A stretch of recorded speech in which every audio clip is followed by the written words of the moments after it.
Hey gang, Dirty Rob from the West Michigan Trail Runners and the Gazelle Sports Dirty Herd here in my basement office to talk about Salomon Sense Ride.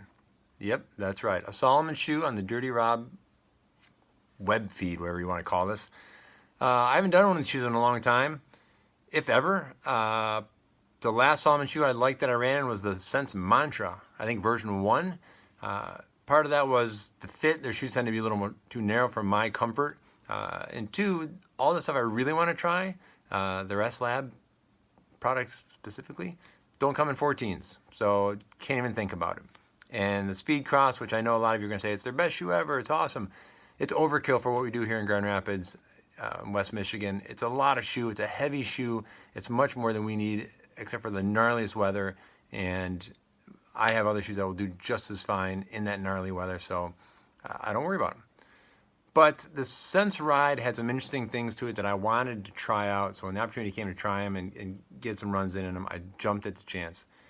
So let's talk about the shoe bites first, and then we'll talk about my thoughts having spent some time running in them. So top down as always, laces, Salomon Easy Pull, they're the best in the market. Second to maybe BOA, if you want to consider BOA and these laces in the same category.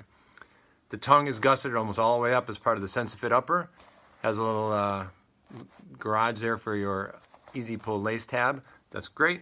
SensiFit, obviously welded overlays all the way around, so it's a nice snug fit through the midfoot. Nice kind of flexible, but still sturdy heel counter there. Plenty of padding around the collar and around the tongue and collar there. Super comfortable ride. Toe box, not the widest thing in the world, but pretty wide for Salomon, I'll tell you. I didn't hate myself within a mile or two. It was a comfortable ride. The width of the shoe was not ever my biggest issue with it. Length, pretty true to size there. That's great. Toe rand, nice and kind of rubberized there, a little rubber tip there. So plenty of protection for the majority of trails out there through the upper. You can even see the welded overlay kind of sneaks up here off the edge a little bit, so you're going to have a little extra durability there where some people will rip through shoes at that flex point. So all in all, the upper, comfortable, breathable, molds to the foot really well. Not the highest volume thing in the world.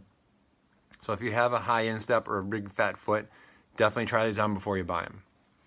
The midsole, 8mm drop, $27.19, so plenty of shoe there. It is their Vibe technology, which is a combination of Energy Cell Plus and Opal. So the Energy Cell is a typical EVA, very soft, get into that in a second. The Opal is a kind of a vibration dampening liner that goes on top of that. So it's very responsive and it returns a lot of energy. And whether it was a combination of the 8mm drop, the EVA Energy Cell Plus, or that Opal, this shoe definitely felt zippy. So, I mean, if I could figure out why, maybe, sure, the fit contributed to that. The drop and the foam contributed to that. The last contributed to that. That's a pretty curved last for a trail shoe. I know certainly one of the most curved shoes I've run in most recently. So there's a lot of factors that went into why that shoe felt zippy. So anyway, Opal, thumbs up. Vibe, thumbs up.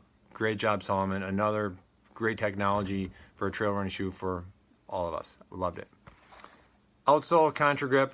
And this is where I hesitate to use the word hybrid because there's about maybe 3mm lugs maybe. I did do a little road on them. I didn't want to rip the shoes off. It wasn't the worst thing in the world, but I certainly wouldn't want to do it again or do it regularly. Hitting a little bit of road, connecting two trails was fine. But if it was my everyday routine, stepping out the door, running on pavement to get to a trail, man, I wouldn't be a big fan of that. So I'm not going to throw the hybrid label on the shoe. But gravel roads, it was great. Dusty trails, great. Wet trails, it was great. Going a little off trail, plenty of traction for probably everything up to the gnarliest weather you're going to come across. It was a super versatile shoe that I think a lot of people are going to enjoy and a lot of people are going to get a lot of mileage out of. So aside from the fit and the kind of the red flags in the volume department, here's my other small concern that some people need to be concerned of. This shoe is very, very neutral. So when you read about shoes on any website or go in any specialty running store, they're going to say, this shoe is very neutral, or it falls in the neutral category, or it falls into the stability category, or it falls in the motion control category. And most trail shoes, the large majority of them, are in the neutral category. That's because the shoe is not guiding you anywhere.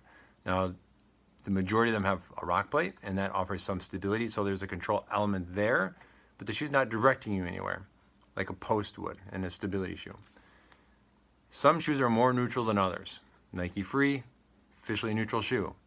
The Brooks Diet, officially neutral shoe, but very different experiences.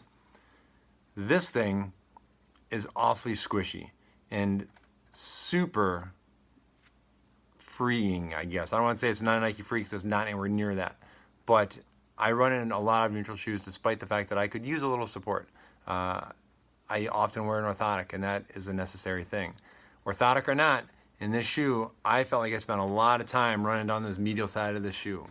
So please be careful. If you know you pronate and you know you need a support shoe on the road, and a lot of trail shoes work for you, don't automatically throw down your money and order this thing online. I would get it on your foot, run around the store, jump on a treadmill for a second, and make sure that you're not feeling like you're rolling off the end of the shoe. Because I felt like I was running like this a lot of the time, especially as I fatigued even the littlest bit.